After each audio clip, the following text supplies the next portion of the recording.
All right, good morning, everyone. I am Paul Wester. I'm the Chief Records Officer for the U.S. government. I'd like to welcome you to our February BRIDG meeting that we're having at the end of March. I think I got that right.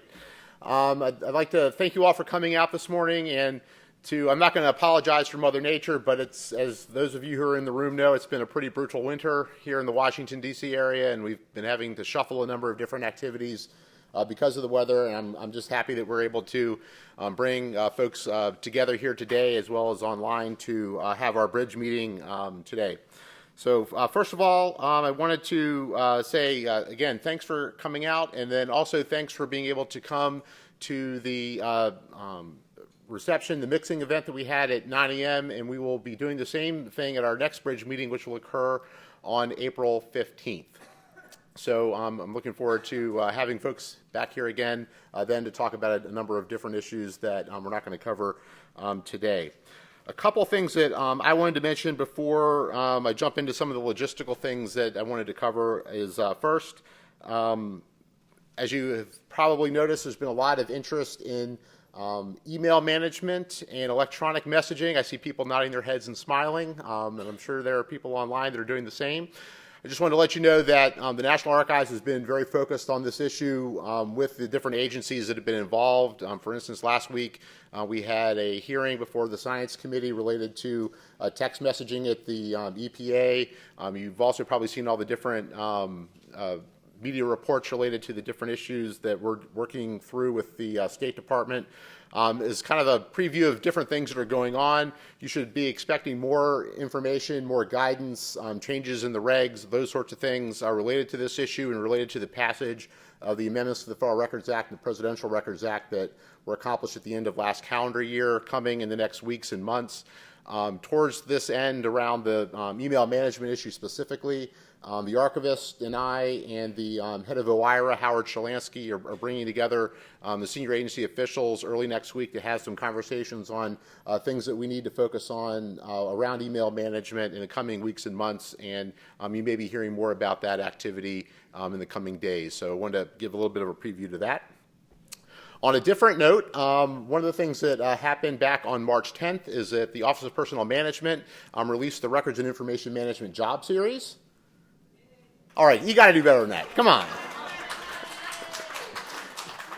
So huge kudos to the folks over at OPM who worked with us and, more importantly, worked with all the different federal agencies across the government to get a sense of what is needed today and what's going to be needed tomorrow for a Records and Information Management Job Series. So the fly sheet and all of the, or most of the related documentation is completed and available on the Chief Human Capital Officer website, as well as we did a post about it at Records Express, so I'd really encourage you to take a look at the job series itself and then the transformations that we've been able to make with it with our colleagues at OPM over the last months to make it more reflective of where we need to go as a profession.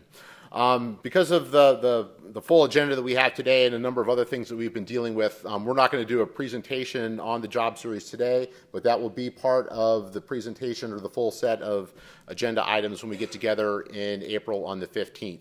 And we're still looking at how to actually do that, but there'll be more to come on that. And again, our thanks at the National Archives to OPM for the great work that they've done in getting this key part of the directive accomplished and moving ahead. So I want to cover a couple of administrative items before we jump into the program. If you have questions or comments during the program, please remember to identify yourself by name and agency before speaking. Also, please wait for the microphones, which are on the sides and will be passed in, so we can be sure that everyone can hear each other here in the room as well as online.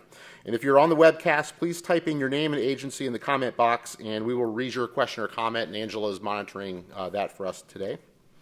After the meeting this morning at 1 p.m. in the Jefferson Room upstairs, the Records Management Training Program and Appraisal Team 3 are co-hosting a target audience analysis focus group, which Gary Ralphus is going to tell us a little bit more about later, and have a meet and greet session for Appraisal Team 3 agencies. There will be representatives from other NARA units, and your Federal Records Center account representative will be in attendance as well if you have any questions and if you just want to get acquainted with our NARA staff from the different units. So I hope that the folks that are related to the agencies and Appraisal Group 3 will be able to be together with us at that time. Also here in the theater in the conference rooms upstairs, feel free to access the free Wi-Fi by selecting the BRIDG network, BRIDG, all caps. And finally, if you have any comments or follow-up questions after the meeting, please send them to the RM Communications mailbox. And so now I'm going to press this button and go over this morning's agenda. So first, Cindy Smolovic and Don Rosen driving the slides from up here. And Cindy Smolovic is working from our offices in Texas, and we'll be giving the presentation for our oversight team.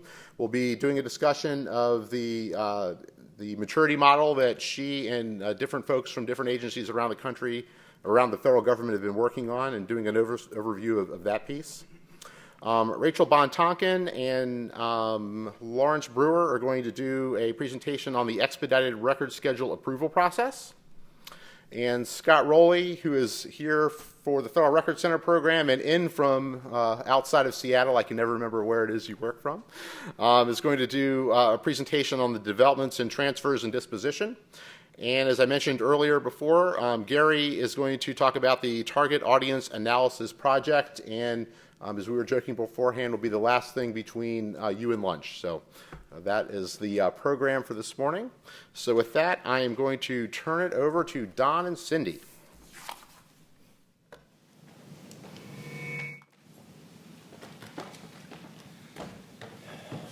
Good morning. Okay. So Cindy, can you hear us? I can hear you. I can't see the slides. You cannot see the slides. Okay. So we will, I will kind of guide you through that. So what we want to do is give you an overview of the maturity model tool we've been working on. And Cindy, you want to start by giving a little background on the directive slide, which is the first slide. Okay. First of all, I want to say thank you for coming today and for the opportunity to talk to you. What I want to do on this slide is just a reminder that the creation of the analytical tool or the maturity model was done in response to the Managing Government Records Directive, Action Item B4, which stated that NARA should identify a government-wide analytical tool to evaluate the effectiveness of records management programs. And the deadline on that was December 31st, 2012. Next slide, please.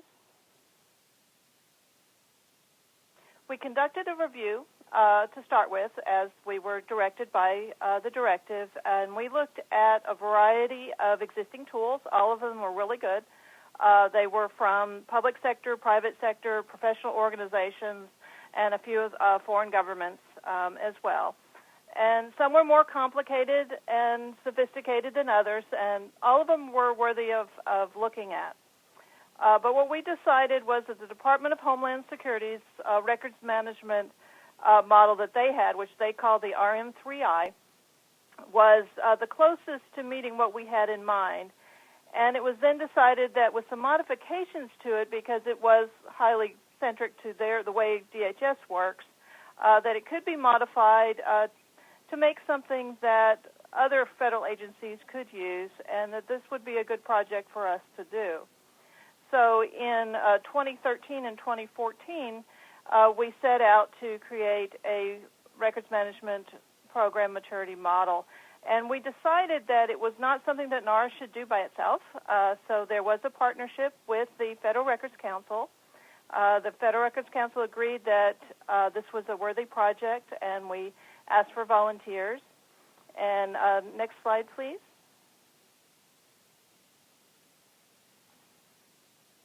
Okay, we should be looking at this, the list of volunteers that you can see, which agencies helped us with this, and I want to especially thank Tammy Hudson and Suzanne Gill from the Department of Homeland Security, because it was their model that we were taking, and they agreed to help us adapt it. And they didn't have to do that. They could have said, well, we like ours, you can do what you want with it, and they didn't do that. They decided they would help us, which was great. You can also see here we had assistance from Department of Justice, Jenny Plant, helped us with this. At the time, Ron Swecker was with the Department of Transportation. He's since moved to another agency, but this also shows that we had support from the Department of Transportation to allow him to help us with this. We also had Ed McSeany from the Department of Interior, Amy Primo from the Securities and Exchange Commission. You can see myself and Stephanie Weaver from the National Archives, and Don Rosen's name should also be on here, and there are some others from NARA that helped us as well. So next slide, please. About the tool itself, the tool is based on Excel, and we're going to show you that in a few minutes, what the tool actually looks like. But it was easier to do this in a slide because this way, so you can see what the levels look like. There are 5 levels. Most maturity models have anywhere from 3 to 6, and our group decided that 5 would work for us. We also had a lot of discussion on should they be 1 to 5, 0 to 4, and as you can see here, we chose 0 to 4. And the reason we chose to start with 0 was that there are some programs that have basically nothing. You know, they barely have a records officer, or they don't have anything in place, and so we thought they should start at 0, and we named it basically absent. The other levels, as you can see here, are developing, functioning, engaged, and embedded. And developing is basically you have at least something going on, you're getting started, something's happening. And so that's up a level from having nothing at all. So that's your level 1. We're guessing, but we don't know for sure, that a lot of programs are going to be at the level 2, where it's basically functioning. You have a consistent RIM program. You have activities that are going on. It's a stable environment, and it's at least working for you. The next level is your engaged level, where you have things fully established. It's an active environment and basically running pretty well. But it still has one more step to go to be fully embedded. And when you're fully embedded, it means that the RIM program is part of the strategic plans and the strategic functions of the agency. It's aligned and embedded and agency-wide. Everything is routine and so forth. So those are our 5 levels. And when you're working with maturity models, the next thing you do, next slide please, is that you have to have some organizing principles and elements around which to judge your program. And so we've taken our 3 domains. Again, this is something that varies from model to model. Some have 3, some can have up to 6. We've decided that some of these could have been split out even smaller, but 3 was a good number and a good way to move forward. So we chose 3. Under each of the 3, they have their elements. You can see what those are there. We chose what we thought were words that are familiar to most federal employees. Most of us know about governance and a governance framework, compliance monitoring, risk management, security and protection, training. So these are the words that we chose to use. When we get into the tool itself, you'll see that each one of these will have a description of what it means. And then under each level, it'll have a description of what you have to have in place to meet that level. Next slide, please. We created 2 files, and the Excel tool is the one that we're going to show you in just a minute, and a user's guide. We chose Excel because it's some type of software that most agencies are either going to have Excel itself or some sort of spreadsheet software. You don't need to buy anything fancier to run it, and it's simple to use. The user guide is a PDF, and it provides advice on how to use the tool. It has some of the same things that I've already gone over. It explains in more detail what the principles and elements are. There's a glossary of terms so that you can understand what the words meant to the people who created the tool as opposed to in general. So that helps when you're looking at the tool to understand the words what we meant by certain words that we were using. It also has a resource section that will show you certainly things on the NARA website, places to go for our guidance, our bulletins. It has references to the Department of Justice website. They have some really good resources for FOIA and some other things. It also has how to link to other professional organizations and some of the standards that are out there for records management. So now what we need to do is get out of the PowerPoint and move to the tool itself, Don, if you will. I can't see what you're looking at, so I'm going to assume that the tool is up on the screen. The first tab is basically just the instructions, and so we don't need to spend a whole lot of time there. What I would like for Don to do is to choose one of the tabs. You could choose the first one, Domain 1. And what I want you to be able to see on this, even though on the screen you're looking at it might be a little hard to read, but as I mentioned, each of the domains has a sentence or two that explains what the goal of that domain is, and then each of the elements that I showed you, the one I'm looking at on my screen is strategic planning. I don't know what you're looking at. But as you can see, it has a description of what do we mean by strategic planning, what do you have to meet the levels that we have here from 0 to 4.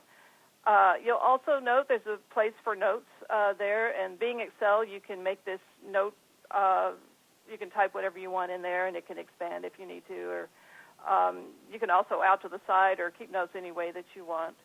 If you'll look to the right hand, you'll see where it starts as a default at level 0, which is absent, and if you click on the small arrow and pick one of the other levels, it will change the color off to the right.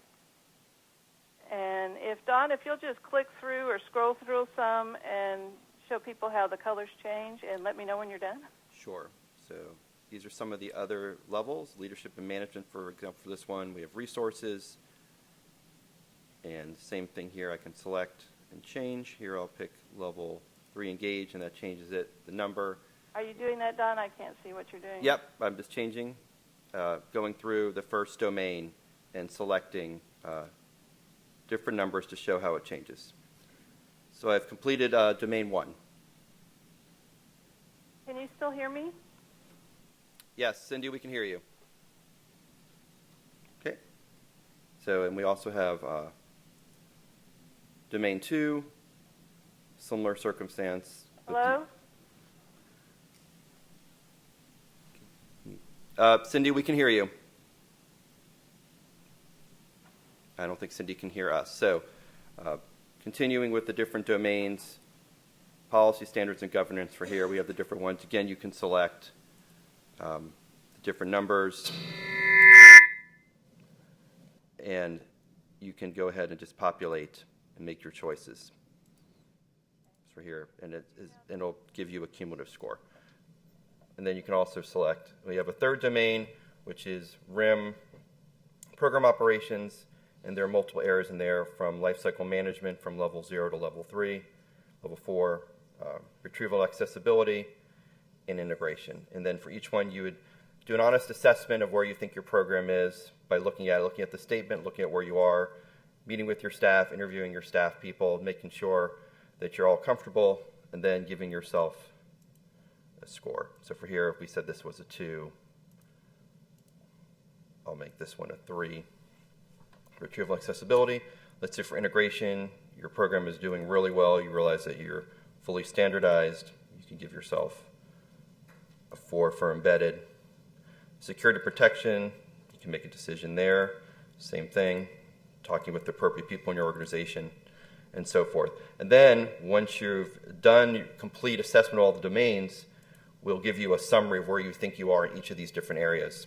So for example, in domain 1, your overall score was a 2.3, meaning you're somewhere between, you're almost to engage, you're somewhere between functioning and engage, and you get a sense of where you need to work with your organization. And then for here, for this example, since we didn't fill in that many, clearly not doing very well.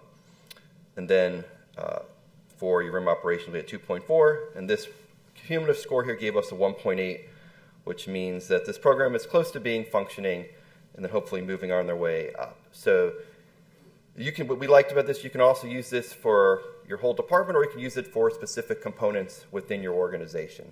So it gives you a lot of flexibility about we found is the key to really make this work is to give yourself a true, honest assessment of where you think your program stands, interview the various stakeholders you need to make this work well, but this should give you some a really good sense of where you are when you begin an assessment of your program.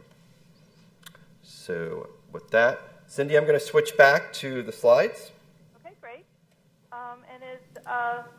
If you'll skip to the next step slides, because the next two slides were just screenshots in case the tool didn't work. Yep. So we should be looking at the next step. Yep, we're now at our next steps. Yeah.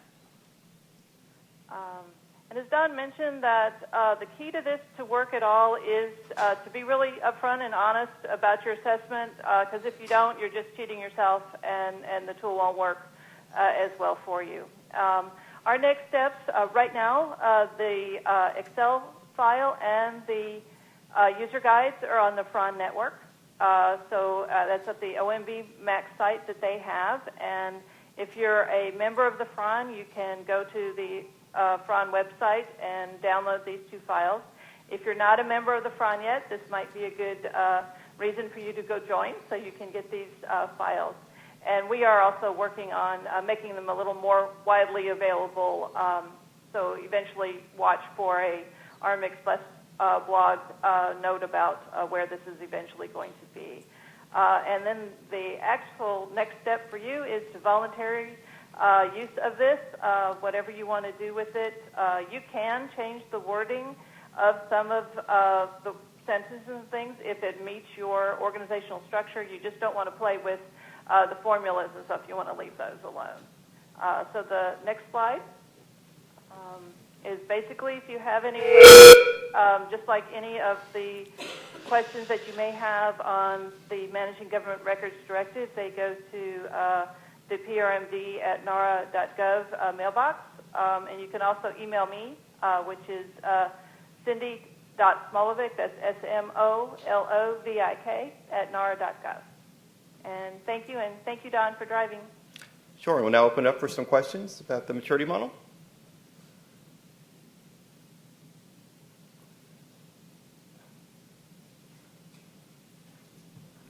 No questions? How about anyone? Oh, we do have one. Excellent. Whoa. Good. Lewis Quick, INA. I had a question about the model. I had a question, do we have to supply any justification for the rankings, or we just score ourselves? The question is, do you have to explain justification for the rankings or just score it yourself? Thank you. You don't have to explain the justification. It's rank it yourself, but obviously the goal, I think, as Cindy stated, is to give yourself an honest assessment of where you think you are in your program. And the tool is for you to use to help you gauge your program. So it's for you to go through and evaluate each of these areas, each of these characteristics, and determine where you think you fall within that.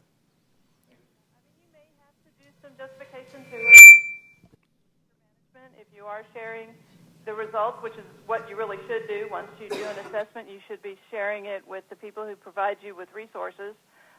So you want to really have a full understanding on why you picked a certain level. But this is not something that you will turn into the National Archives, and this does not replace the records management self-assessment. We'll still be doing those. Okay.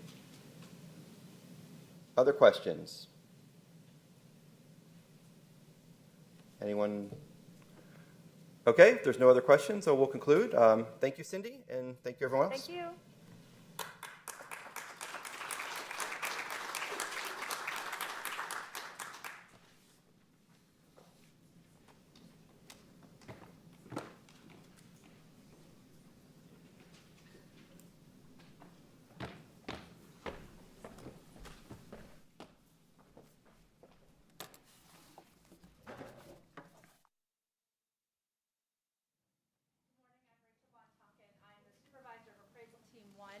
And I was in charge of the project to look at improving the disposition process. This comes directly out of the Managing Government Records Directive. It's Action C1, where NARA is tasked with looking at the process and seeing what we can do to make it go faster.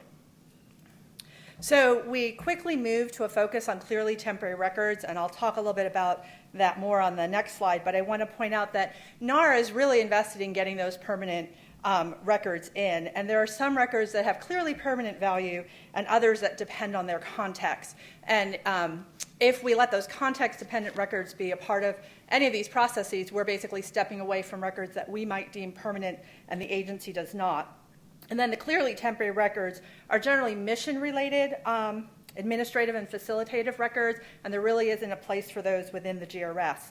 We did benchmarking. We looked at both domestic and international entities, and then on the domestic side, we looked at both federal and state agencies to see how they did the disposition process. And what we pretty much found is every entity has a process where somebody has the final authority. It could be a committee, it could be a board. The National Archives, we have the appraisal teams, but there was always a final arbiter, so there wasn't a whole lot out there for us to model after. So we also looked at federal procedures that allowed direct reporting from agencies. So a lot of you are familiar with the privacy impact assessment statements, the system of records notices, and then one of the things that we really delved into was the delegated examining authority used by OPM, which is their way of delegating hiring to the agencies, so they're not doing hiring across the government. We also reviewed the feedback that had come in through the development of the directive, and we also polled NARA staff to try to tap into any ideas that people had,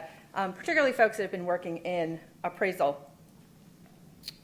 So what happens today is agencies have to come to us for all of these categories of records. So obviously the permanent records that we want, the context-dependent records. For example, in a hierarchical agency, records often funnel up. So the lower level records can be copies of the upper level records. In more diffused agencies, the records at a lower value might have a higher value to them. And these are the records where we have a lot of negotiations on with agencies if we don't come to the same conclusion on their value. Clearly, temporary records are those that have no use beyond kind of day-to-day operations, and those are really the ones that we focused on. And then GRS exceptions, which today agencies come to us for either shorter or longer retention periods. So we came up with two proposed approaches that we then presented to management, and we wanted to have enough there so we knew what it would look like and what we would possibly build. And we felt it was important to let you know what we did not pursue so you could understand why we pursued what we did pursue. So delegated disposition authority, we took it very seriously, and we were looking to give agencies authority to approve some or all temporary records without having to come to NARA for each and every item. And we're not pursuing this option, and I'll explain what that option would have looked like. And then the expedited approval process, this is a fast track for those clearly temporary records. It's the option we are pursuing, and Lawrence is going to present that one. So when you go home, you can remember that whatever I said was what we're not doing, and whatever he said is what we are doing. So that way there's no confusion. I'm a very visual person, so I remember kind of like, oh, the person in the blue shirt said. So hopefully some of you are the same. So again, we're not going with this option. It was very much modeled on the OPM delegated examining authority. And, okay, my notes are too small. And what that process does is it requires that OPM train everyone who has any piece in the process for hiring out of the HR offices. So it's a very intensive training process. They also, once they give the examining authority to an agency, they have an auditing process. It happens on a 3-year cycle to make sure that the regulations are still being followed, that they're not stepping away from their role in that hiring process. Similarly, NARA has an oversight role, and so we thought this was a good model because it would allow us to continue to have that oversight. And to give you an idea about the OPM project, is a 351-page manual for the agency. So it's not this easy peasy thing that they just say, oh, go do this. So what we were going to look at was saying, okay, what would we have to do to kind of vet agencies, to give them the authority to do this, build regular audits in to make sure that things were running appropriately, developing a recertification process, so there would kind of be the initial, here you go, you have the authority, and then how do we follow up, how do we make sure agencies are meeting the requirements, and then the scope. We really looked at all temporary records and looked at clearly temporary records to see what kind of the impact and the ramifications would be. And again, we felt like it really needed to be the clearly temporary records. Otherwise, agencies would have only come to us for what they felt was permanent. And that's where it gets a little difficult with the context-sensitive records. So part of this would have been training. We would have needed to do extensive training for agencies because it's a new role that you would be taking on. It's not something that you typically do. So more intensive records appraisal, making sure that you had a solid internal disposition approval process, documenting those disposition decisions, doing the Federal Register notices. Right now, NARA does the notice for all schedules that come through so that the public has a right to know what the government's going to destroy. And there's a whole process behind that. So we would have had to expand our training program, and then agencies would have had to participate in a lot more training. Also, again, we needed to build in a program that was going to be able to do the initial inspection to determine eligibility, and that's as far as we got. We didn't even build out like what that would look like. The auditing on a 3-year cycle, some kind of reporting mechanism so agencies could report how they were doing, how they were applying this process, maybe how many authorities they had approved, what they had approved. So this would require more program staff on NARA's side. And looking at it, we could do this. We could stand up another appraisal team. To give you an idea of scope, so there's a small volume. This is why we're not pursuing it. There's a small volume of eligible records. The OPM, in the year that I could find actually direct hiring authority statistics for the delegated authority was FY13, and they had 145,000 hiring actions. And then all actions, whether it was OPM or agencies, there were 204,000 in FY14. Compared to, over the last 5 fiscal years, we've averaged about 400 record schedules, and in any given year, that's 2,100 to 3,500 items. So the volume isn't quite there for this large of a program. We're expanding the GRS, so more and more record series are going to be taken care of through the GRS. And then we're also writing the GRS in such a way that a lot of items, longer retention is approved. So that's also going to reduce the number of schedules that need to be submitted for exemptions that are looking for just longer retention periods. Also, potential limited buy-in. We didn't have a really good gauge of how many agencies would be interested in this option, but we do know that a lot of agencies look to have NARA's legal coverage, so they can always come back and say, yes, I have this disposition, but NARA as this outside entity for my agency approved this disposition. We also have agencies who look for essentially something written for an appraisal archivist that says, yes, you were applying the GRS correctly. So we know that the legal coverage issue is not a small one. There's also just perception, both in the public, within NARA, and within other government agencies about how NARA is or is not following up on its oversight role. And then there are, of course, resource limitations. This would be extra work for agencies to do, extra training, extra staff. And there's also the Federal Records Act that right now vests the authority on approving dispositions with the archivist, so we'd be looking at a change to the statute as well. And then just the number of eligible agencies. We didn't go far enough down to say how we would build out or determine who was eligible, but that, the number of agencies that have the resources to be able to do this and had a sufficiently mature program. We had just briefly looked at the number of agencies that had consistently scored low on the RMSA just to kind of get a ballpark idea of who would be eligible. So again, we really did give this serious consideration. We really looked at what it would mean, how we could make it feasible, and came to the conclusion that this is not the way to go. So as I promised, Lawrence is going to tell you about what we are going to do. Good morning. So Rachel was telling me this morning that this is her first ever BRIDG presentation. So I think we should pause and give her a round of applause. I usually get to sit in the last row. So What was that? I said I usually get to sit in the last row. Yes, you have to sit in the front row now, the very front row. So the email went out about BRIDG, and it said Maggie Hawkins was doing this presentation. So, I'm used to seeing disappointment on people's faces. So, I'm sorry, I'm not Maggie. Now you have to pay attention to the guy in the blue shirt. When Maggie does come back, and unavoidably she was called out for travel, we actually played a little trick on her, and you'll see at the very end of this presentation, she's the one that you're going to call for questions. And we're able to do that because she's not here, and she doesn't know about it. So we will tell her when we get back to the office that she should probably be expecting a lot of questions about this, and they're not going to be directed to the guy with the blue shirt. They're going to be for Maggie, and maybe to a lesser degree, Rachel. Yeah. As Rachel said, now you can pay attention. I'm going to talk about what we are doing with the streamlined process that we have in place. But first, I want to talk a little bit about some of the past work that we've been doing for the past several years, really. Some of the things that we feel are really helping us improve our process. And then those things, in addition to what we're going to talk about today, I think will really help. Not to mention that we are trying to really meet the spirit of the directive item C1, and then we will see where we go from here. So some of the things that we have done, as you all know, we've been working to reduce with a goal towards eliminating the backlog of schedules that we have.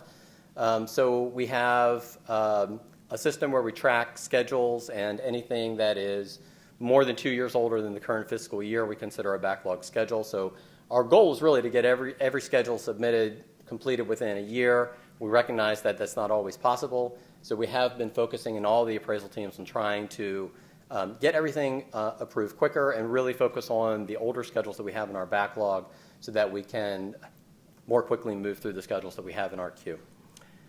We are also requiring agencies, all of you who are submitting schedules, to follow the regulations and the registration requirements that we have in place for schedules submitted to us.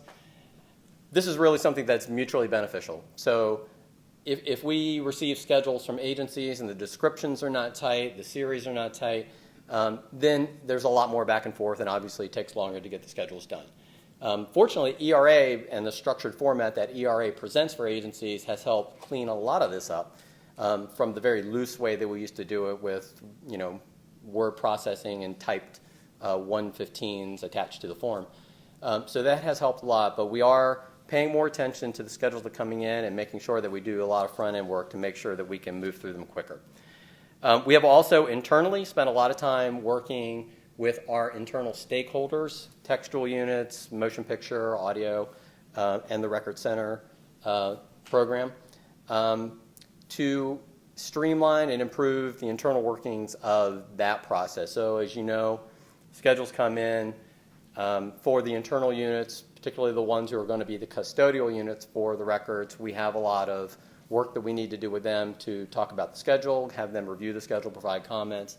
And we spent a lot of time, and actually Ms. Flaherty in the back, who you'll meet this afternoon, was the lead for that SHU process in trying to bring everybody together, make sure we're all on the same page, and develop a nice tool matrix that will allow our staff to work with those stakeholder units to move through the process much more efficiently. And then we also have cross-team sharing of schedules. So, this falls in the area of workload management. So we have 4 appraisal teams right now. They are not all equally burdened in terms of number of schedules assigned to each team. So we've done a lot of cross-team sharing to make sure that the work can keep moving, and even though we may not have expertise in another group, there are certain schedules that can be shared across team lines that allows the other team to focus on the more complex schedules that are assigned to that team. So that's something that we continue to do, and all of these things are things that we are continuing to do. So now moving on to the expedited approval process pilot.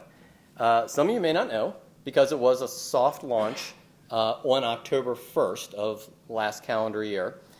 And what we're trying to do is develop this process where we can have some control at this point so that we can evaluate how things are working. As Rachel said, the process applies to clearly temporary records. And the reason why we're focusing on the clearly temporary, as some of you probably can guess, that's where we think we get the biggest bang for the buck. The largest percentage of the schedules that we receive from you and all the other agencies are for those clearly temporary records. And unfortunately, without this kind of streamlining, we are spending probably more time than we need to working through these schedules, which then it takes away time that we could better use on some of the more complex schedules, big bucket schedules, records that are proposed for permanent retention. So we also have a couple other limitations to try and test out this pilot. The way we've designed it at this point is for previously unscheduled records, and the reason for that is when we start talking about revisions or 115s that are submitted to revise approved authorities, then we have to bring in other stakeholders, and you'll see later on how that brings more time into the process. And what we're going to do and what the plan is, we will reevaluate all of these things that I've talked about, how we're applying this process, the scope of the process, and the questionnaire itself based on the experience that we garner from the pilot. So we do have a questionnaire, and it's official because it has a form number. So, every good form needs a number. So you hear people talking about a 13175. This is what we're going to talk about, and you'll actually see we have some screenshots of the form in addition to the link to the actual form itself. So the form is it's a one-page form. It's very easy to fill out. There's no need for elaborate prose. You don't need to write any essays. There's no short answer blocks to write justifications. It's a checkbox form. And what the goal of the form is to try and elicit information so that our staff can evaluate the form and do a sort of appraisal based on the boxes that you check. So the questions on the form are very specific. We're going to go through each of them, and you'll see them all. And hopefully you'll see why we're asking the questions that we're asking. But we spent a lot of time figuring out what were the key questions that we could ask and should ask and that we could fit on one page. Because there are probably a whole lot more questions we could have come up with, but it wouldn't have fit on one page.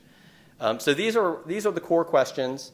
The important point here on this slide, and I want to draw to your attention, are bullets 3 and 4, because this is where it's completely new. So as part of this expedited approval process, we're not writing any appraisal memos, and this is going to be a challenge for some of our staff, especially the ones who like to write in elaborate prose.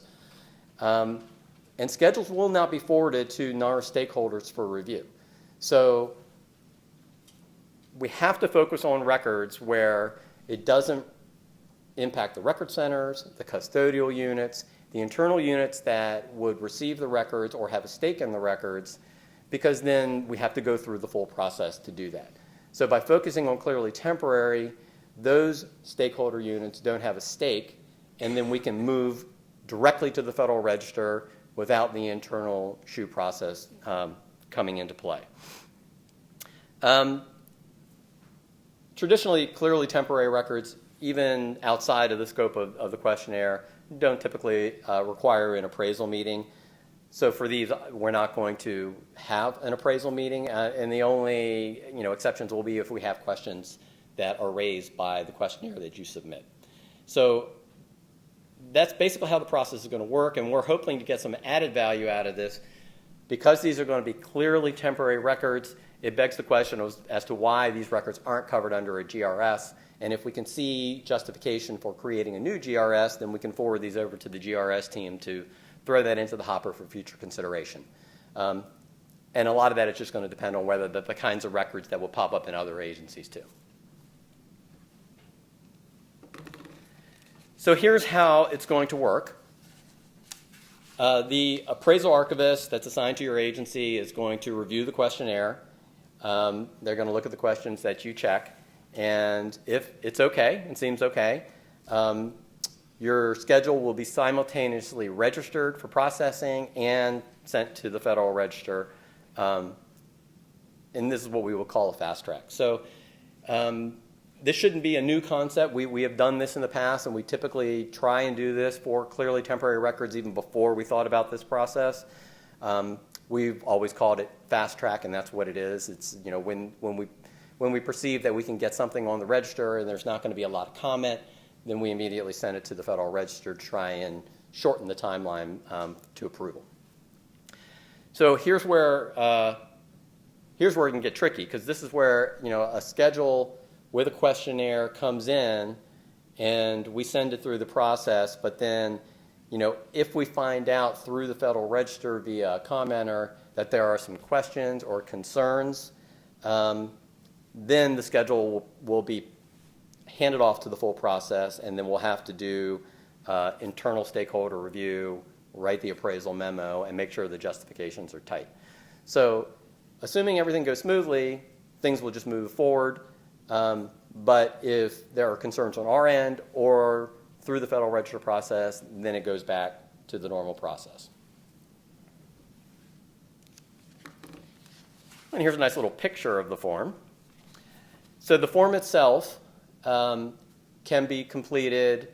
Obviously it can be completed by you when you submit the schedule, but it can also be completed by the appraiser. So if, for example, Rachel gets a schedule and it looks like a clearly temporary record, it's never been scheduled before, it doesn't fall into one of the categories that we've talked about, then she could work with the agency to fill out the questionnaire. So it can be done on both ends, and we are going to encourage agencies for these kinds of records to complete the questionnaire. It's mutually beneficial, frees up our workload, gets your schedule done faster. So if everything's okay, we'll work with you. We'll clarify the responses. If we look at the schedule and there's some question about whether or not the questionnaire can be used, then we'll have some conversation, request clarification.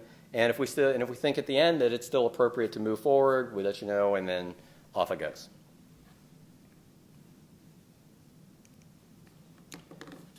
Okay, so now we're going to start looking at the form. Not shown on this slide, there's some explanatory information at the top, some instructions and description, and you can read that on your own when you get back to work. The top of the form, there are, in addition to date, agency name, contact information, the first two questions you're going to see is one question on whether or not the records are in Federal Record Center and whether the records are covered by the GRS. So the reason for this, as you might have guessed, is that these are two of our key internal stakeholders. So we want to make sure that by sending a schedule through in this process, we're not circumventing two key stakeholders for records that would fall into one of those categories. So these are blocks because we're asking not only a yes or no, but what more specific information about those particular records.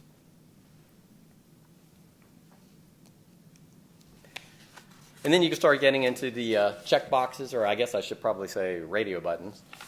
So the first three questions deal with the first about laws that dictate disposition periods. And one of the questions I had is, why is this there? Whether it's a yes or a no, couldn't this just go through the regular process? The streamlined process. And the answer is really, if there is a specific law where retention is specified within the law, then we do want to know what it is. We want to be able to evaluate that and make sure that the records do relate to that law, and the schedule then maps directly to that retention. The others are the records covered by a record schedule issued by the National Archives. In other words, are you rescheduling? If it is, then there may be records in the Record Center that might be covered by the previous authority, so we need to make sure that that stakeholder is involved and there's some linkage of the two. So as I said before, this process is much quicker and more appropriate for previously unscheduled.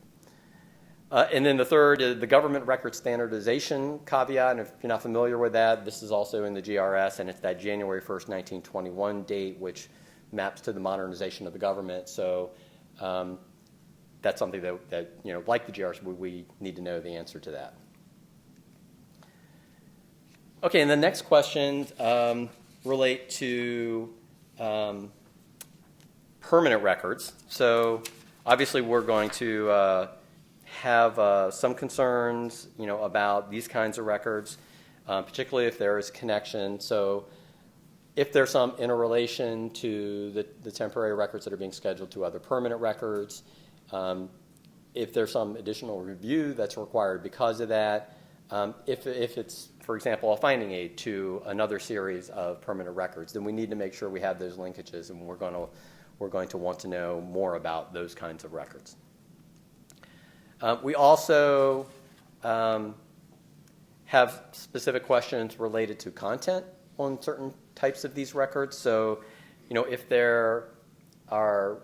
if the schedule covers scientific data, policy records, or records that may potentially have historical value, then those are the kinds of records that would warrant internal stakeholder review at the National Archives. And by the appraisal staff, we want to look into that a little bit more closely. So, if we get a yes to these kinds of questions, then we will probably be looking at the full process for that. So here is the URL. This is where you'll find the full questionnaire to download. And we'll have the slides available. I think it's already up on the website, so you can access it when you get back. Or, if you're on the BRIDG network Wi-Fi, you can go take a look at it right now. And I think, as I said, Maggie gets the questions. But we have some time here. Rachel and I will do our best to answer any questions you have about the approach that we did not take, which is what Rachel talked about, and then what we're proposing going forward with this process for the expedited approval. So I'm going to move over here to the table, and then we'll take your questions.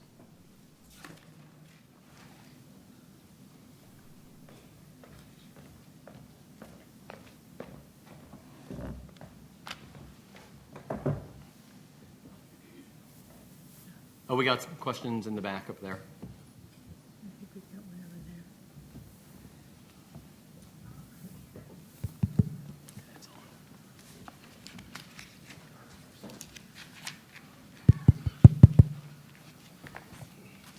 Hi, my name is Carolyn Conyers. I'm from the Federal Communications Commission. Just wondering, when will this process start? When will we be able to start implementing this pilot? So we actually started implementing it on our side on October 1st, so there were a few schedules that have come through this fiscal year where we went ahead and just did the checklist and put it through this process. So you could send a schedule in tomorrow and use the checklist. So one of the things we were doing in our soft rollout was vetting the questions with our stakeholder units. So we've been sending them a blast email that says, the schedule's going through the expedited process. I expect not to hear from you, but if there's something that gives you heartburn, let me know. And it's just been our way of testing. And so far, we really haven't had any issues. And we've had a couple schedules signed under this process. Yeah, and just want to add that if you have any questions about using the form, you do not want to call Maggie Hawkins about that. You can contact your appraisal archivist directly. We've all been trained. We all know what to expect and how to evaluate the form. So it's that simple. Hi, Russell Osel, National Archives. Just a quick question. I didn't hear during your intro as far as the backlog. Is your plan to just move day forward, or have you actually gone back in your backlog and looked for things that this could be applied to? So it's really a day forward process, and what we've been doing the last couple of fiscal years with the backlog is actually looking for these kinds of schedules and getting them moved through. So the backlog right now consists mainly of schedules that have some kind of complicated issue associated with them. So part of that initial, like we had a couple periods where we had stand downs focusing just on the backlog. The goal was to really just get those all through the pipeline. Hi, I'm Stacey Weiss from the National Labor Relations Board. It may be implied, but should the schedule only have these kind of fast-track temporary items? Because it doesn't seem like it could be a mixed schedule. Oh, you may do that one? You can do that one. Why are you looking at me? Should I we keep just wait and give answering that one these. to Maggie? I keep it. No, it's go ahead. Okay. Should we do it together? No. I'll stop. What was the question again? She wanted to know if the whole schedule had to be fast trackable or expeditable. Does it? Yes, it does. The So whole now I schedule. feel like we're doing a comedy routine. So you're right.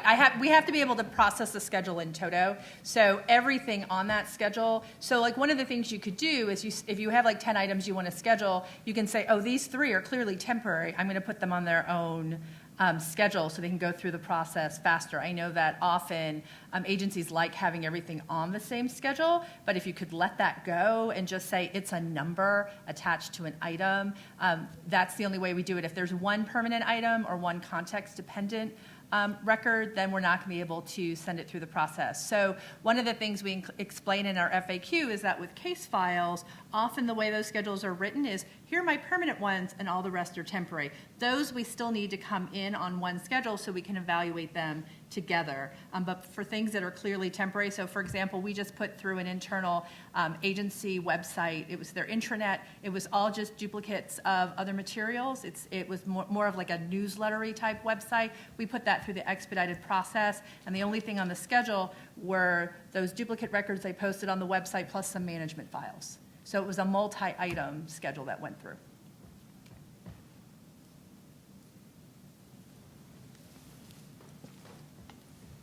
Any questions on the web? This is Rebecca Maservi from the Department of Justice. My question deals with, you've mentioned that it already covers those that are previously unscheduled, but how about those that are just requests for media neutrality for previously scheduled temporary records? Does that also apply, and how does that apply since the earlier schedule also relates? This is one of those areas where we're taking baby steps, right? So we're not, at the moment, delving into previously scheduled items. We're starting to have some conversations as we've been evaluating schedules against this process on how we could maybe tweak that question a little bit. So what we want to do is eventually be able to build this out a little bit more. So we want to start with, how does it work for things that have never been scheduled, with an eye towards when we get those kinds of, I'm rescheduling for media neutrality, how might that fit into the mix? So you may see iterations of this form as we go forward. So it's a pilot. We're taking baby steps. It's not locked down in stone. So there can be modifications to it in the future. Yeah, it's a good question, Rebecca, and I think, for all of us here, that's what we should be thinking about, is how we can expand the application and scope of what we're doing, because that's the point of the pilot. See what works and what doesn't work, and then we can think together about how we might be able to expand the process to other kinds of clearly temporary records. I think she wants the mic back. You're furrowing your brow, Rebecca.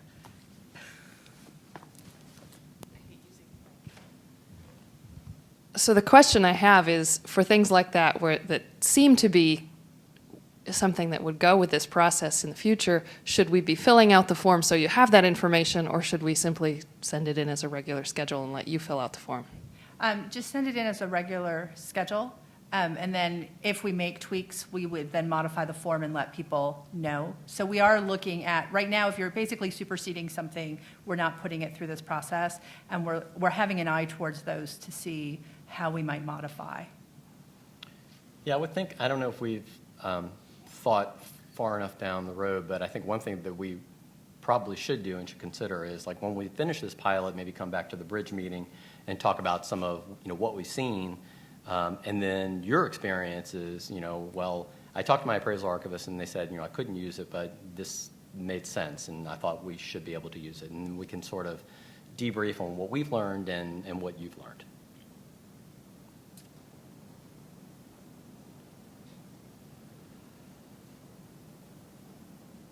Anyone else? Oh, The Tommy. put your microphone. Okay. Good morning. This is Tommy from the Air Force Records Office. Two questions. One, as we know, for those of us who've worked on Privacy Act system of records notices, we've had to pay a fee to the National Archives and Publishing, Main Street Federal Register. Will this expedited process affect that, or will NARA still absorb the cost? And also, secondly, how will this also impact the ERA system? I think the answer to your first question is I don't think there's any additional impact. I think the way things have been working is the way they're going to continue to work. As far as ERA, I don't think there's any real change. Just the questionnaire has to come along, but it comes along separately. Right. So what we're doing is we're taking that questionnaire and using it to replace the appraisal memo as, here's your justification for this disposition authority. So when someone does request a schedule off the Federal Register, what we'll send them now is the schedule and the questionnaire, whereas we're currently sending them the schedule and an appraisal memo. Has anybody in the room done the questionnaire? Because we've received a bunch of them. I'm just wondering if, by show of hand, has anybody done one in the room today? I think it's all been appraisers behind the scenes. Okay. Well, hopefully that will change now. So one of the things we're doing with the pilot is saying we need a sufficient number of these schedules from a sufficient variety of agencies. So you can help us out by looking at your unscheduled records inventory and see if you have any low-hanging fruit that you can send our way. Oh, question up here.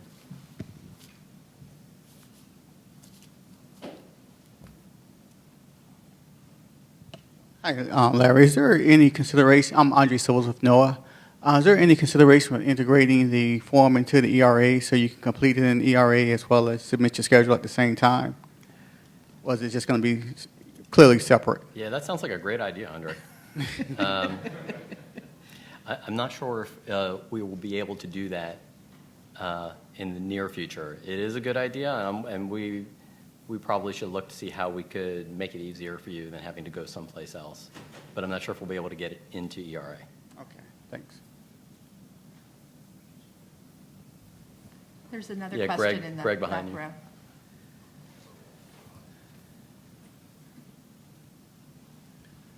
Greg Harrod, Border Patrol. If the only issue is the records are going to go to the record center as the only stakeholder that's involved, why can't that kind of stuff be fast-tracked? Because the agency's the only one that's going to have to absorb the cost of it. Is that something that can be fast-tracked? So what we're doing with this is the baseline is we're not consulting any stakeholders. We put those two questions in there so that way if you say, yes, I have records in the Federal Records Center, I'm going to send it to registration, put it on the Federal Register, and send a copy to the Record Center program. And they have to get back to me before the Federal Register process even ends. So it's just a way of them being able to take a look. So for example, with a traditional schedule last year with an agency, we made the schedule day forward because they were splitting a disposition and it would have been too costly to split it. But I couldn't have ever known that without them coming back and saying, hey, here's the ramifications. They've got 10,000 cubic feet. Talk to the agency, make it day forward. So we still want to be able to have them step in and have that conversation with us. So it doesn't slow anything down. We're just saying there are just a few points in time where we might still send one of these schedules to a stakeholder unit. The GRS team is the other one if you're superseding a GRS item. They are working on drafting multiple GRSs at any given time, and they've done a lot of research. So we want to make sure that whatever we're putting through isn't then going to be somehow vastly different from something in perhaps a forthcoming GRS, or that it goes against some law that they have found in their research. So we have those as separate questions, yes, no questions at the top, because it doesn't automatically kick it out of the system. It just means this is two instances where we can't not involve the stakeholder units. So if you said no and no, then no stakeholder would ever see your schedule. The appraiser would just look at it, maybe ask you a couple clarifying questions, and it would go through the process. So the ones that have gone through the process, some of them have been requested off the Federal Register, some of them have not, but we're looking at something around the 90-day range.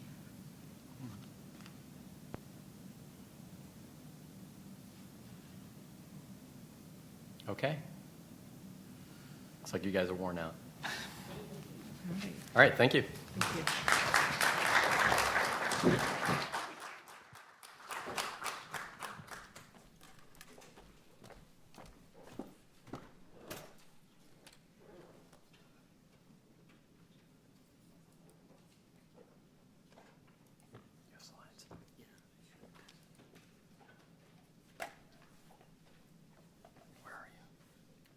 Continuing wherever Cindy was, probably bring up the PowerPoint. Go down one. Okay.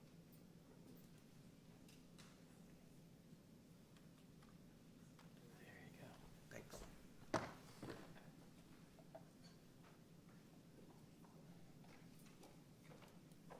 Hey. All right. Put the goggles back on. Hey, good morning, everybody. I'm Scott Rowley. I'm with the National T&D program here, and sadly, this is kind of my highlight of my year. So it's good to be here. This is the third year in a row that we've done BRIDG and talked about the progress we've made on T&D. And 3 years ago, I was brave like Cindy and came in the disembodied voice over the phone.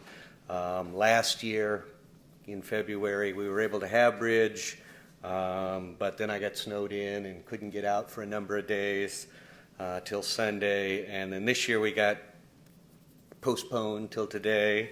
And I guess the moral of that story is I'm going to start coming in April instead of February. But I live my life, or the National T&D program kind of organizes itself around the BRIDG program because you're our customers, and we want to get our work done in a way where we can tell you what we did and get some feedback from you about it. So we kind of tend to run February to February, or now it'll be like 1976 when they switched the fiscal years. We'll run this time from February to April. We'll have a couple extra months, and when I'm back in April of 2016, should be able to tell you what we accomplished then. So I had a team of members, and in February we brought everybody in to introduce them. We just hired up in January, which was very timely. And we'll be talking about the tobacco industry litigation, the till lift. We brought everybody in, and of course there was no meeting. And so I'm not able to introduce them all to you, but so they're probably watching in on the line, and a couple are in the room. For the 3 years I've been doing this, the team's consisted of myself and Russell Loisel and Patrick Weigel, and then we added Kathy Nolan, Mike O'Connor, and Stephanie Montgomery in January. And those of you who work a lot with the Federal Record Centers, you may be familiar with these names. Russ has been doing freezes and some other things for a while. I'll show you a slide in that. Kathy, Mike, and Stephanie all worked in their T&D branches, and super competent people, so they're the kind of people you tend to be talking to anyway, and that's why they were put on the team. And obviously when a team's growing like this, well, what does that mean?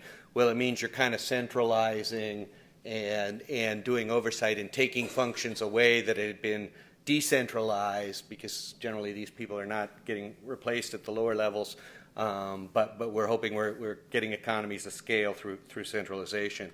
So here's sort of a division of what's going on, and these are just my February slides, revamped very slightly. So at that time, I couldn't really say everything that Stephanie and Kathy and Mike are doing, but that's starting to bulk up. But it shows you, who you might want to talk to on our team about stuff. Applying approved schedules to your holdings is Patrick and I. Lifting freezes, Russell's been doing that for a very long time. When one of our key things we're constantly working you about is, who do you want us to send the disposal notices to? We go through all this work to do disposal, and then if we mail it to the wrong person, it's a bunch of wasted work. So if you're changing who your agency disposal approvers are and so forth, talk to your account managers or talk to us. Our big tool is ARCUS, the Archives and Record Center Information System database holding the 26 million cubic feet of records we're managing. I'm like a high-functioning ADHD. There's nothing funner for me than to look at this database and figure out what's going on across those 26 million records. And we've done so much to this and improved the quality of it. We'll be describing a bit of that here in a second. And then the new folks, this is what they're tending to do, is get assigned agencies or projects. So some of you who are doing in-depth things with us may have a particular person who's new on the team, and we said, you're going to be working with this person as we do this project. And we do all sorts of projects. We've been emphasizing with you guys for the last couple of years, backlog of disposal, the SHU process, the stakeholder unit process, and the scheduling process was described earlier. One of the main reasons the Record Center has to get in the system and the process, and Rachel kind of alluded to that, is the biggest problem we have is when a schedule gets approved that says, okay, there's tens of thousands of cubic feet in the Record Center, and now the new schedule says significant case files are permanent, all other case files are temporary. Well, what are you going to do with these 10,000 cubic feet you've got in the Record Center? what's your plan to get the significant case files out of it? How can we destroy these records? Until that's done, we need a project to do this, and so forth. So, and you know, going through 10,000 boxes of records is going to be a multi-year process probably, so you need to have some liaisons and so forth with it. So, my pathetic appearance here at Bridge every year has sort of been on this sort of timeline and priorities. We've been working really hard to improve ARCIS. ARCIS is a great database, but all it really was a list.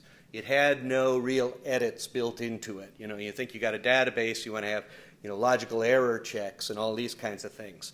And so we've been working super hard on that. We built the tool. Lawrence paused on whether we could update ERA. It's the same sort of thing. You have to actually have the money to make the changes to build these kinds of logical error checks in there. But we've been, and so we haven't done everything within ARCIS, but we figured out how to do what we need to do either outside of ARCIS or within our contract. We have a certain number of releases a year that are low-level changes that are built into the base price of the contract. And so utilizing that tool and really emphasizing that we want to make these quote little changes, convincing them they're little changes, and getting them built as part of the baseline.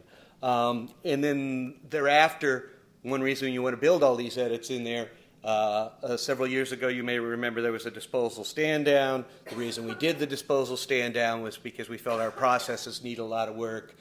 We rebuilt our processes, very detailed, very time-consuming, and ultimately that time consumption gets passed along to the customer. If we're going to throw many, many man-hours and woman-hours at reviewing disposal. And if we can build in these technical edits, we think we can reduce the amount of person hours involved in this and help hold costs down to you. So we want to hold the costs down, but we want to make sure we're not throwing out anything we shouldn't be throwing out.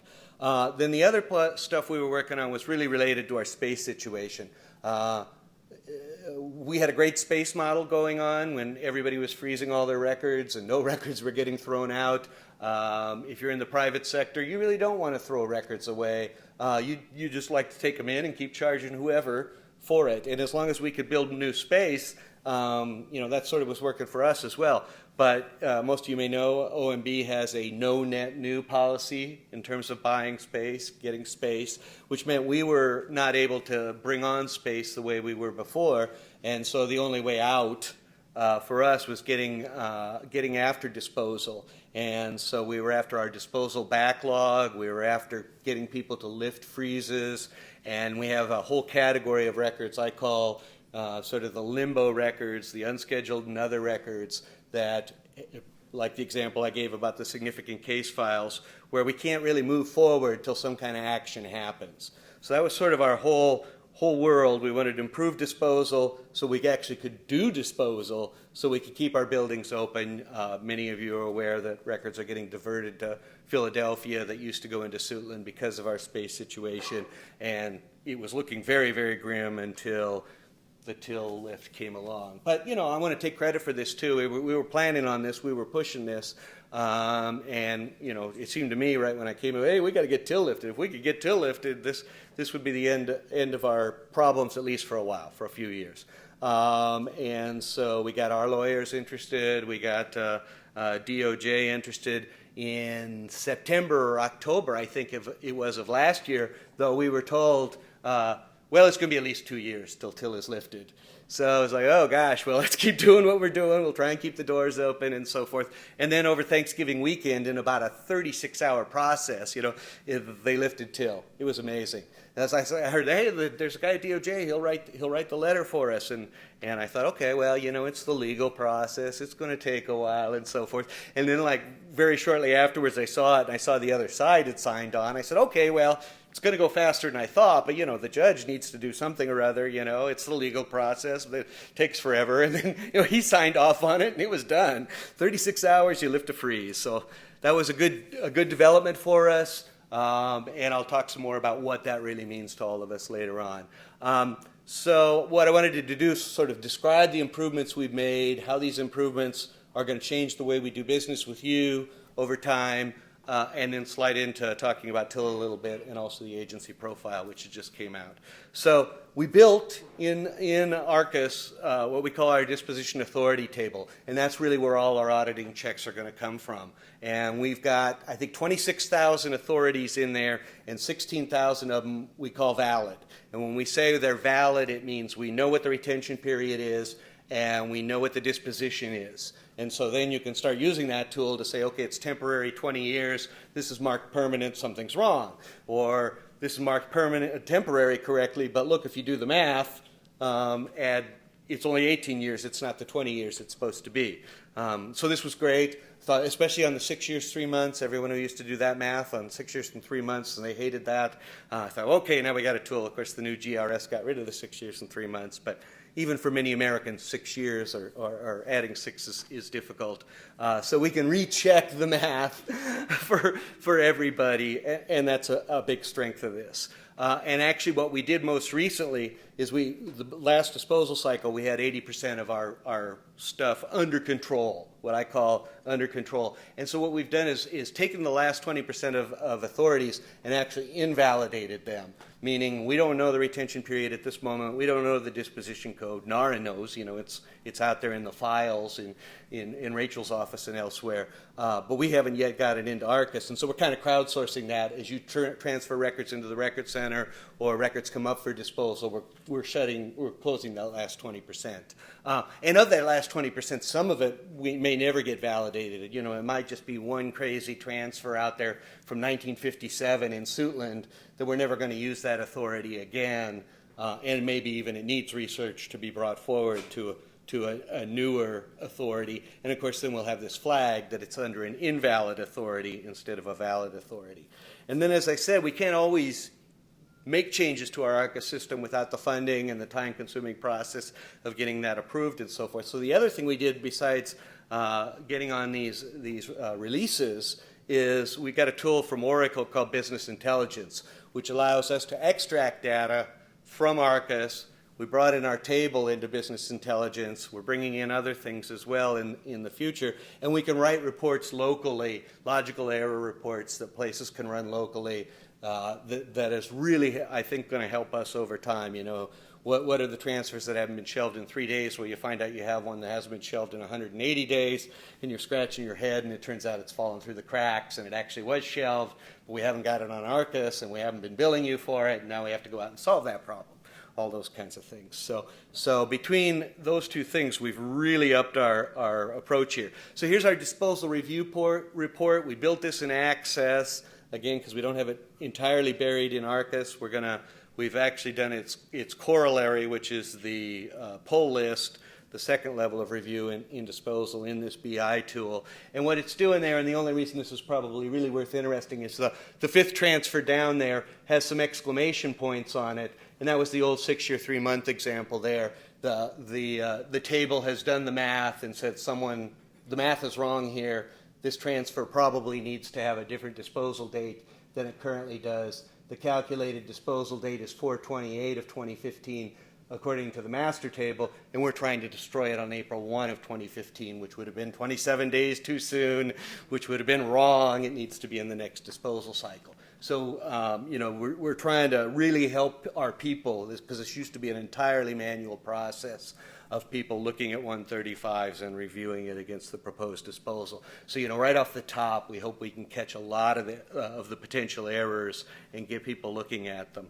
The other thing we've done with BI, and some of you may have seen these reports, this is a TIL disposal, potential disposal report. We're conversing with all the agencies about what they can afford in terms of destroying TIL-related records that are eligible for disposal.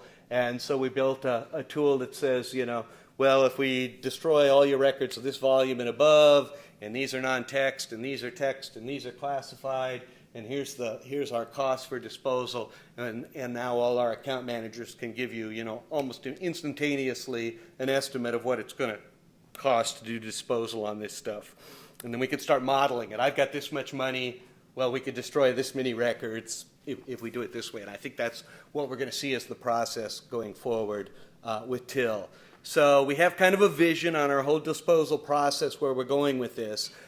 And the goal is, many of you are signing up for the so-called portal to ARCIS, which means you're doing your reference inside ARCIS. Now you're doing your 135s, your transfer, but you're not yet doing disposal inside the portal. So that's obviously where that needs to go next. So that's our goal, is to get a remote process, have all our procedures there, simplify things, get it in the portal so it's an entirely electronic process. And then the other thing we want to do to hold costs down and keep delivering a message to you is we want to reduce the levels of review we have, because there's 2 reports.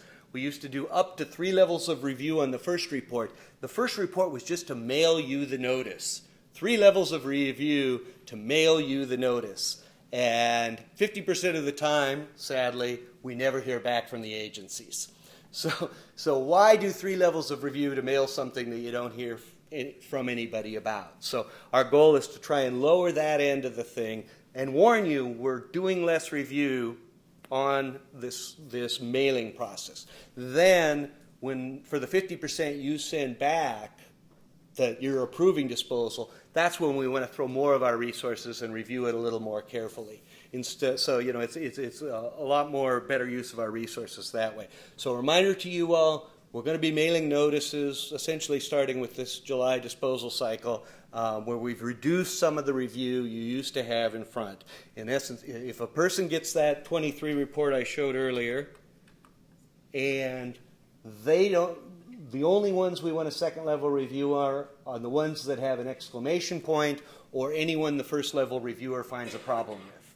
If it came out good, the first level reviewer saw it was in good order, and the ARCIS review we did with our auto checking found it was in good order, we're going to mail it to you. Should speed up things for us, and this was timely. This was always our plan, but when TIL came out and we were looking at 190,000 transfers that were immediately disposable, and all the review involved in that, and we average about 35,000 transfers a year normally that we review, going to 190,000. You can see the math problem there. So this is going to be good for us. I think it's going to be good for everybody. So just a reminder on that. We're kind of changing our processes. We're moving towards an electronic process. We think we've kept our high standards, but we switched some of the personal review off of it and come to a more automated review. In February, I thought TIL was going to be the big topic. Maybe it still will be. We'll see what kind of questions you ask, or maybe you're tired. There won't be any questions by now. But that was in February. We just put out our TIL memo. You guys were all going to start talking to the account managers, telling us what you could afford and couldn't afford. But now we put the profile out last week. Maybe this will be the topic, since whatever's in front of your face is usually what I want to talk about anyway. So what does the agency disposition profile do, and what's good about it? Just a reminder, those of you who got it in your email last week, there's what it looks like. And a couple small changes to it. So we have a backlog section. We were trying to encourage agencies to sign off or do projects where they had 50% of the time we didn't get disposal notices back, meant it just stayed on the shelf and you guys just kept paying for it. So we were trying to show you, hey, if you tackled this stuff, you could save money by doing the disposal. And many agencies worked with us, and we had some good projects that are really helping inform us on how we're going to do TIL going forward. So we continue to show that backlog process, but we wanted to separate TIL, because all your numbers would have gone through the roof once we lifted the TIL freeze, because all that stuff was brand new and, of course, now is, quote, past due. But you'd never seen a notice before on this. So we gave you separate figures on TIL, and we went ahead and put the dollars on that, and that ought to mirror what you were hearing from your account managers. The other thing we did was we changed a little the way we covered unscheduled records. We had a column at the top of the page that was unscheduled and other, and it was the unscheduled records, but those other so-called limbo codes, deferred reappraisal, pending agency action, archival sample, all these things that stop disposition from happening. And the sad part was everyone heard unscheduled, even though it was all 4 of these categories. A bunch of agencies did a lot of work under Goal 2.5 to actually reduce their unscheduled records, and so they were expecting to see that on their profile. But something else might have happened related to pending agency action, and so the numbers didn't go down the way they were expecting to see. So since Goal 2.5, every other presenter today had something to do with managing government records directive, so this is my shout out. Since the managing government records directive specified that, we made a separate line for unscheduled, and we actually showed your figure from last year to this year. You're almost all going to see a reduction as well because of a project we finished in the record centers, which was many of you who were working on this came back and says, why are you calling this unscheduled? Look, there's a schedule in ARCUS. And that's because of loose terminology. There's big U unscheduled, which is like there is no legal NARA disposition authority for this, which is what Goal 2.5 was talking about. And then there's small U unscheduled, which was, I don't know what schedule to apply on this. It's unscheduled. And we didn't have, I think, tight enough procedures on that to cover that. And so we worked up procedures internally and promulgated those and basically said, if there's a valid schedule, and usually what it means is there's a lot of junk in the box. We know there's this in the box, and we don't want to lose track there's this in the box, but that doesn't give us enough confidence to go ahead with disposition. It really needs some work. So all of those we moved to pending agency action. It's a little bit of a shell game, but it's more truthful to what's going on in ARCUS. So the only time you'll see now a schedule citation in ARCUS that relates to unscheduled records is if it's a schedule item number, and it's usually agency manual numbers, where if you actually go back to the 115, it'll just say disposition not authorized or withdrawn or things like that that actually mean unscheduled. Someone, maybe back in the 90s when NARA and the agency were working on this schedule, they couldn't reach an agreement, so they just agreed to disagree and left it alone. Well, I've got 10,000 records in the record center. You could agree to disagree, but I still got to do something with them, so I'm going to call them unscheduled. But again, so I don't lose track of them, I'm going to keep that schedule number on there. Since I can circle it back to a 115 that says withdrawn or disposition not authorized. So in most cases, there'll be no disposal authority on unscheduled records in ARCUS, and then we've now learned the universe of what all those unscheduled records are. So in the process of moving this stuff around and we got a lot more accurate in terms of Goals 2.5. So those are the two big changes on the profile. One thing about the general record schedule I want to talk about today while I'm here, and this only applies to agencies who prefer to use a comprehensive manual when working with us with their own manual numbers and their own citations instead of using 115 numbers in ARCUS. And it's a mix. Some agencies prefer one and some agencies prefer another. But the thing to remember if you use a comprehensive manual is when Transmittal 23 came out on the general record schedule, it says you have 6 months to incorporate that into your manual. Right now I've got one agency who's redone their manual and one agency who says it's coming down the road. Now 36 CFR may be wrong because redoing an agency manual in 6 months is kind of a pie in the sky undertaking.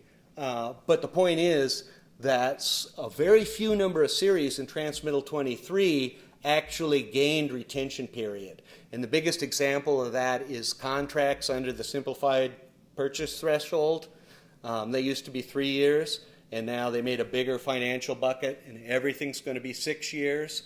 So legally speaking, any small contracts that were in our system with a 3-year retention period needed to go to 6 years. Well, if we had it under the GRS, we were able to quickly identify those. But if we had it under your agency comprehensive schedules where, I'm calling it, our schedule's called the 1533 schedule. It's 1533 2B7 or something. But if you circle back, 1533 2B7 is authorized by the old GRS small contracts, and it's 3 years. So if we continue to use your manual, we might throw those records out after 3 years unless we do something about that. One of the great things about a database and high-functioning ADHD guys like me is we've sort of figured out how to model all this data. We took all the transfers that had a 3-year retention period, and we were already keeping track of some of this. We think we know everybody who's doing this, and we're starting to contact you, and we pulled back last week. We pulled back because arguably, I think the 6 months is up in about 2 weeks or 3 weeks. So you could argue it's still legal if we throw those records out, but in 2 or 3 weeks it might not be. So we pulled back about 20 transfers, and we're going to be contacting the agencies. So we solved it this time for you. But each time one of these GRS revisions come out, we need to bear that in mind. And I'm not sure we'll be able, I don't know it won't be harder or easier next time. So those of you who use a comprehensive manual should be aware of this issue. And each time a transmittal comes out, think about how you're going to incorporate that into your manual. And lastly, TIL. You may remember this from David Weinberg's presentation in December. We put our memo out in February, right before the canceled bridge plan, or bridge meeting. So I thought that would be the big topic. Who knows? We'll see what comes today. But anyway, a few things about TIL and talking about it. 12 million cubic feet. We recently lifted the TIL freeze, 500,000 transfers. It lifted it technically within ARCUS. And 2.2 million feet are immediately disposable. And when we told you that plan with the beautiful tracks and what we were going to do, we were talking about destroying large volume records, and we were talking about concentrating on 3 particular record centers in this fiscal year and the rest of the record centers in the next fiscal year. And that was because I had the sense that you probably didn't have a bunch of money. Most of you didn't have so much money sitting around, you were going to come to us and say, destroy everything right now. And it was pretty much confirmed. One department said we do want to destroy everything now. A couple smaller agencies said that. Most of them said, yeah, we think we can afford what you're about to do, and we'll get back to you next year. And so that's the way we're moving right now. And what we're going to start needing from you is how much money you might have available for next fiscal year to do your TIL-related disposal, so we can deal this stuff out in each disposal quarter. You've got X amount of money. You can essentially handle this many cubic feet. I can send you the notices. And the sooner we know that information from you all, the sooner we can do that. If we can get it in the first disposal cycle, that'll be that much more savings for you for not having to pay for storage. So these are the reasons we did that. Your budgets and so forth pretty much proved us correct. And this is what we need from you. Do you have a budget available for this year? We're going to do what we said we were going to do. Are you going to have a budget available next year? And if so, what's it going to be? And start talking with your account manager. As I said, we did a lot of projects in the previous years with backlogs and so forth, and we also did some projects with agencies prior to DOJ lifting TIL government-wide, where they were able to lift it locally. And so we learned some good things from doing those projects, and I thought I'd pass these along as the last slide. A lot of agencies have kind of forgotten how to do disposal. If they had everything under TIL, they haven't done it in 10 or 15 years. And, all the institutional memory is kind of gone. And they may have to create a new disposal process all over again. So, how are you going to do that? Do you have a centralized process, or is it decentralized? So all the notices come to you as the records officer, and you're going to send them out? Or are you going to not see it, and they're all going to go out to local offices? Or is it going to be somewhere in between? If you haven't done disposal in a long time, you've got, if it's any kind of dispersed method, who are the people? Do we have the right people to mail all these to? So you may have to update assignments. And remember, ultimately, records officers, they may be the ones who sign the disposal notices or not, but you really don't want records officers blindly signing these things. What you want to do is be talking to the creators of the records and making sure they know that the records are about to be destroyed, and they can identify any litigation or other holds that might come up. So it's not just a records management problem that's been forgotten. It could be a problem across the agency. You go to these people who created records, and they see this disposal notice, and you say, sign this so we can throw it away. And, they've been there 12 years, and they've never seen such a thing before. And so you're going to have to train them and get them up to date on that. If you're getting on a project, there's a lot of way to work with this. The account managers are getting used to that. Talk to them. We don't always do disposal notices. You might feel it's easier to get a single spreadsheet from us and manage it through a spreadsheet instead of 10,000 signatures on 10,000 different forms, or the same form 10,000 times. So there's different ways we can tackle this for you all as well. So I think that's all I got, and I don't know where we stand on time. I can take questions, or the bosses can tell me I've gone over.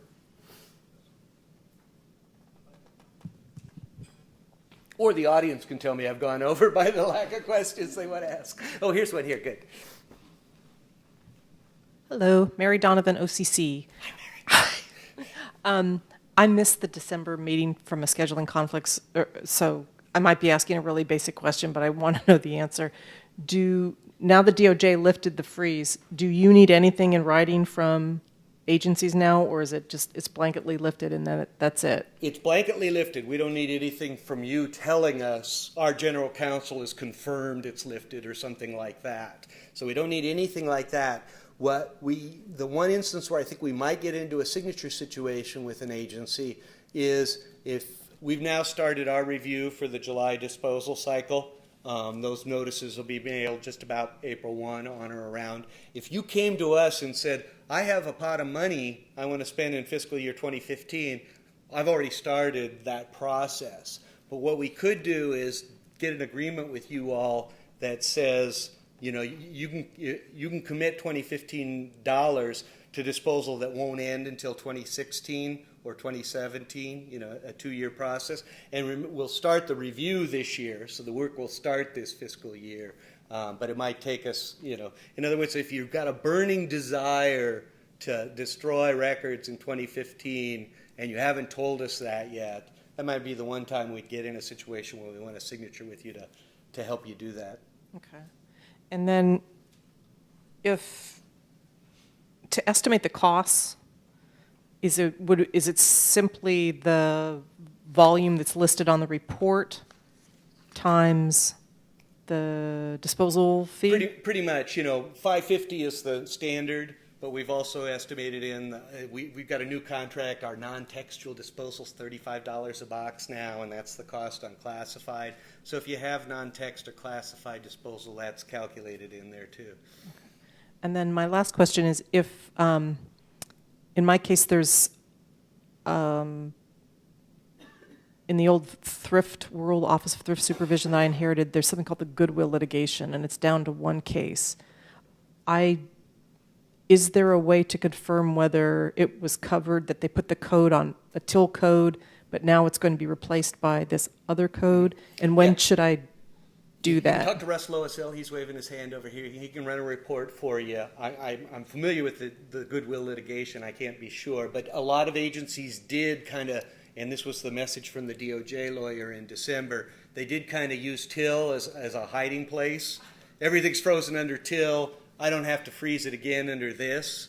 And now till is gone. You better beware of the other litigation that's going on. I said we learned some good lessons. One agency we worked with, we reviewed about 10,000 transfers, sent the disposal notices back, and they didn't concur in like 85% of them because there was other litigation going on. And so, you really want to get that figured out. If we're going to be sending you notices and you're just going to say no, you should be getting together with Russ and putting a new freeze in place to cover that. So yeah, we can check on your one transfer or which transfers are on there. And one of the neat things we built in BI, which was very difficult before, was to see how many freezes were on a particular transfer. And so now the record is 13 for one transfer. It's frozen 13 different ways. So, it'll never go away. Anything else? Well, thanks, everyone. See you in April.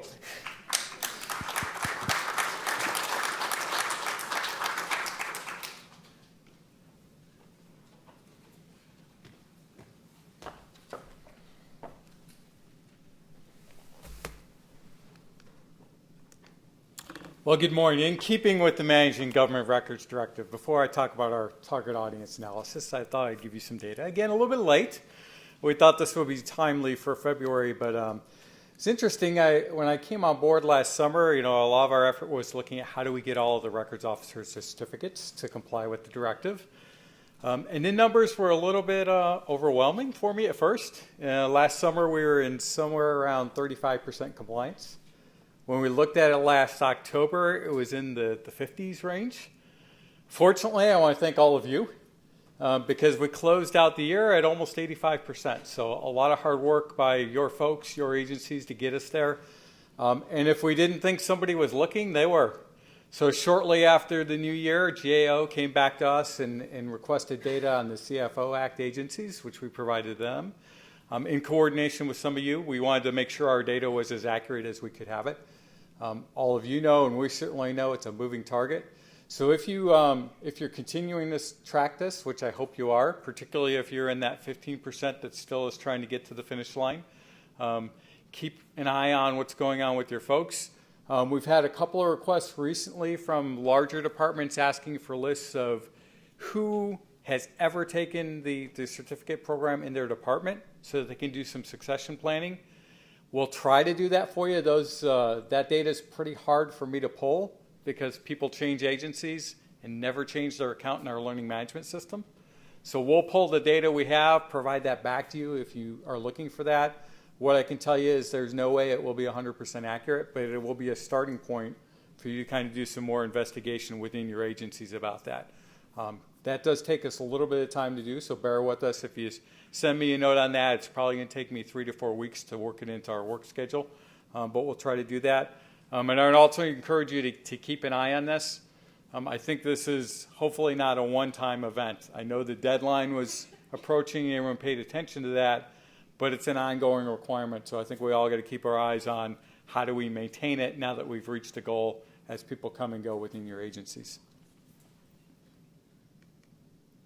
So a little bit about where we're going with the training program over time. If you've been here the last couple of bridges, you've seen this before, but for those of you who may not have been here, I'll just quickly reiterate some things. We're trying to look at different ways that we can meet your training needs more effectively. Particularly looking at whether or not the KA series, as you currently know it, is the right approach for moving forward, or whether or not we can do a better job delivering targeted training to different parts of the people in your organization. So certainly what our agency records officer does is different than a program manager or your information technology staff, but they all probably have some need to know something about doing records management. So the project that we've started this year is really to understand what those needs are better. So in February, we kicked off, not in February, in December, we kicked off our first focus group with the agency records officers in conjunction with BRIDG to really get to that box on the right. And in particular, what are the performance goals that you have for your organization with regard to records management? Because that's what we need to be building training around, or performance support. Because the other piece of this that we want to make sure that we're helping you on is that training is really not always the solution. And certainly coming to training as a one-time event to learn something and then trying to remember what that was 3 or 6 months later when you go to perform that action in your agency can be a challenge.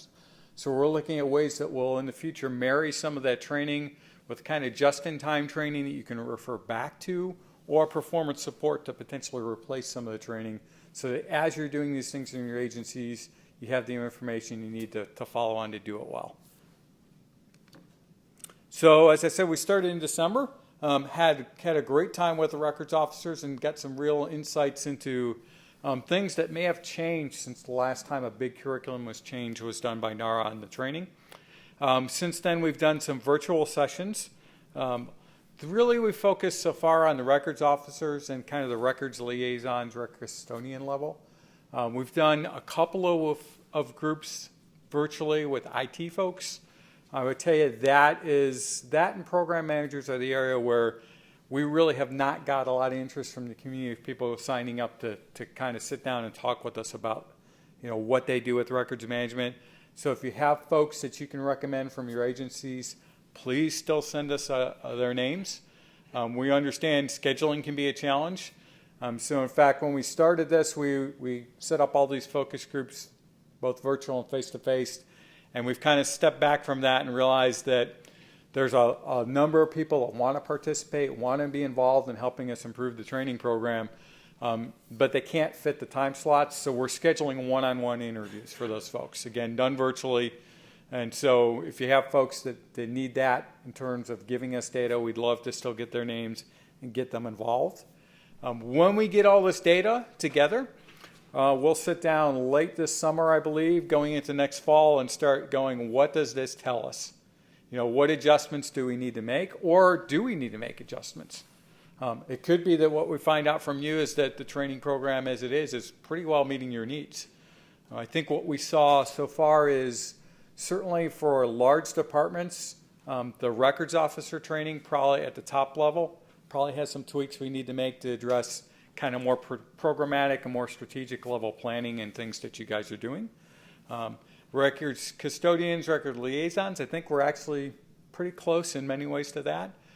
We have heard from all of you that one of the things we could do better moving forward is to get into more of the details about how to do things, right? So if you think about our training right now, it's a lot of what to do. Some places we get into the details of step by step, this is how you could do it. But we know things are different in a lot of agencies, so we don't go into a lot of the how-to. I think that might change going down the road too. We've heard that from you. Our challenge is going to be doing that with all of you, is trying to find one successful way to do a particular task that is a starting place for you that you could do in your agency. We certainly know everybody does certain things differently, so we don't want to lock you into that's the only way to do your business. But if you don't know where to start, it would be a starting place to go. You could do it this way within the confines of how your agency operates. So with that, we'll hopefully see the folks that are coming back after lunch today to do another one of these, get more great data from you.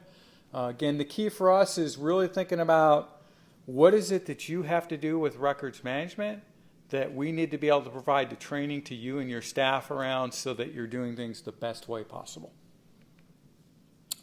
If you want to send us a note about somebody that wants to participate, or you want to participate, you can send it directly to Jill Snyder or send it to me, either way. We'll be happy to take those in. And before we wrap, I'll be happy to answer any questions about this project or the training program in general.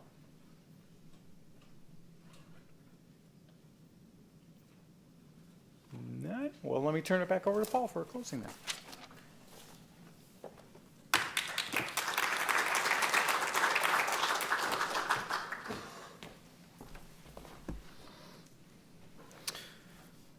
All right. I'd like to thank everyone for coming out today for our February Bridge meeting in March. I'd like to thank Cindy and Don for their presentation earlier in the program, and to Scott, and to Lawrence and Rachel right there, and of course to Gary for the presentation on the different training developments.